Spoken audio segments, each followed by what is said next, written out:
मित्रों, दुनिया में सभी लोग हर रोज कोई न कोई पाप करते ही है, लेकिन वह स्वयं कभी ये नहीं सोचते कि वो पाप ही है। ऐसे में सवाल उठता है कि आखिर इस संसार में सबसे बड़ा पापी कौन है। तो आज हम आपको विस्तार से बताएंगे।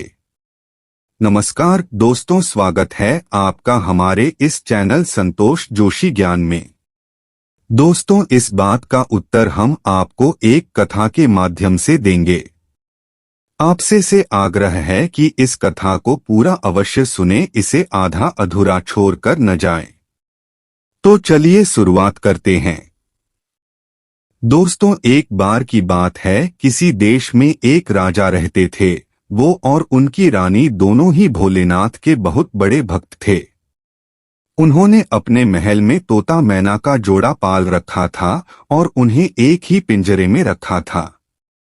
अब ये तो सभी को पता है कि मियां बीबी में एक ना एक दिन लड़ाई जरूर होती है। तो काफी समय बीत चुका था। एक दिन मैना तोते से कहती है कि मैंने मान लिया कि यह पुरुष बड़े पापी होते हैं। ये बहुत ही बड़े धोखेबाज होते हैं। मौका मिलने पर यह कुछ भी कर सकते हैं। मैना की बात सुनकर तोता बोला, तू तो रहने ही दे। पुरुष उतने पाप नहीं कर सकता जितने पाप स्त्रियां करती है। जितनी धोखेबाज स्त्रियां होती है ना, उतना धोखेबाज तो कोई होता ही नहीं है।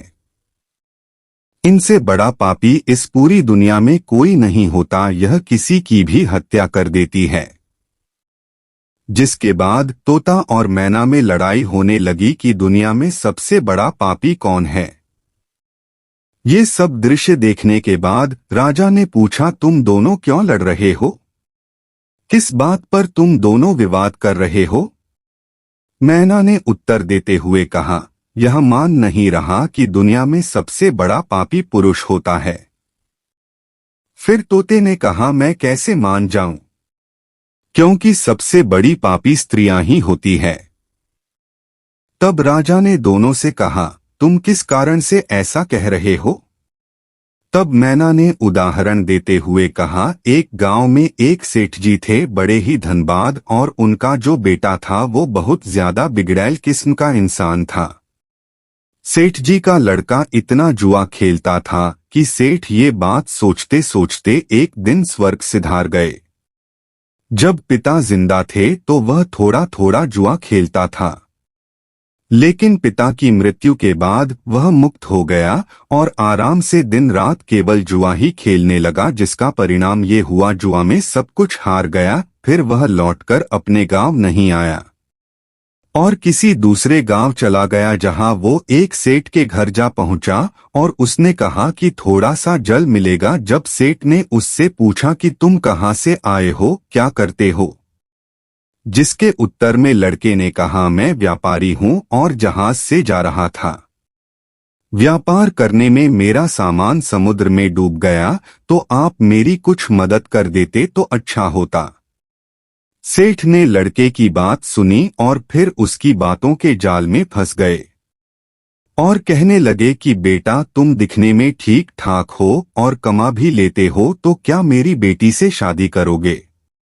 ये बात सुनकर लड़का खुश हो जाता है और शादी के लिए हामी भर देता है, जिसके बाद दोनों का विवाह हो जाता है और सेठ अपनी बेटी को खूब सारा धन देकर विदा कर देता है।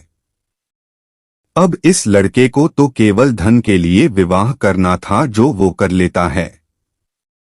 विवाह के बाद वो लोग जा रहे होते हैं तो रास्ते में एक जंगल पड़ता है।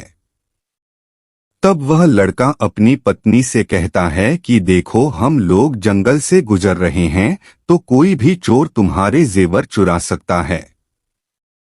तो ऐसा करो कि तुम अपने सारे जेवर उतार के मुझे दे दो। अब उसकी पत्नी ने उस पर भरोसा करके अपने सारे जेवर अपने पति को दे दिए। देती भी कैसे नहीं, क्योंकि वो उसका पति था। जिसके बाद उस लड़के ने अपनी पत्नी के जेवर एक कपड़े में रखकर अपनी कमर में बांध लिए। फिर वह सभी एक जगह आराम करने के लिए रुके। तब उस लालची लड़के के साथ आई दासी को उसने मार डाला और अपनी पत्नी को कुएं में गिरा दिया कि वह उसमें डूबने से मर जाएगी। और फिर वो वहां से चला गया, किंतु उसकी पत्नी मरी नहीं और कुएं से बाहर निकलने के लिए आवाज लगाती रही। कुएं के पास से एक आदमी गुजर रहा था। तब उसने किसी महिला की आवाज सुनी तो उस व्यक्ति ने उस महिला को कुएं से जैसे तैसे करके बाहर निकाला। कुएं से बाहर निकालने के बाद महिला ने अपनी सारी जानकारी उस व्यक्ति को दी, जिस पर उस व्यक्ति ने महिला को उसके पिता के घर पहुंचा दिया।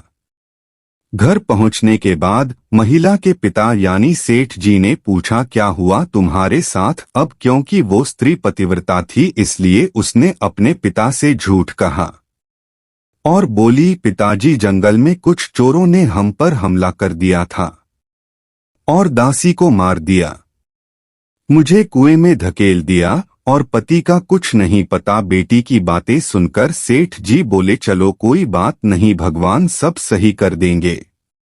कुछ समय बाद लड़का दोबारा अपने ससुराल पहुंचा और सोचा कि सेठ जी से कहेगा कि आप नाना बनने वाले हैं और इसके बदले में खूब सारा धन मिल जाएगा। लेकिन वह जैसे ही अपने ससुराल पहुंचा उसकी मुलाकात उसकी पत्नी से हुई, जिस पर उसकी पत्नी ने उससे कहा, मैंने पिताजी को ये सारी बातें बताई हैं तो आप भी यही बता देना।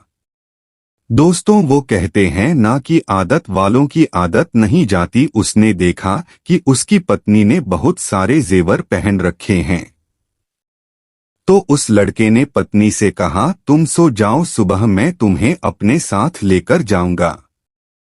रात हुई और उसने अपनी पत्नी का चाकू से कत्ल कर दिया तथा सारे जेवर लेकर चला गया।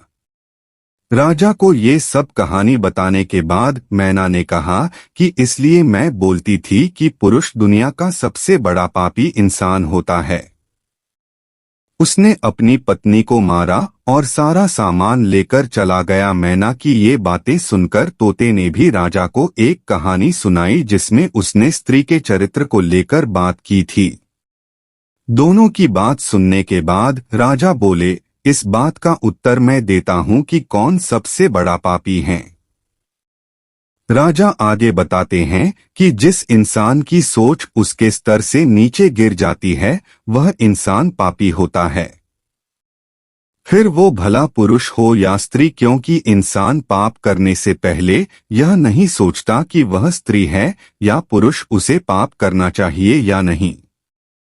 दोस्तों, आज के लिए बस इतना ही। हम उम्मीद करते हैं कि हमारी इस कथा के जरिए आपको कई सवालों के जवाब मिल गए होंगे। अगर आपको यह कथा पसंद आई हो तो एक लाइक अवश्य कर दे और कमेंट में जरूर बताएं कि आपको यह कहानी कैसी लगी। जय श्री कृष्णा दोस्तों।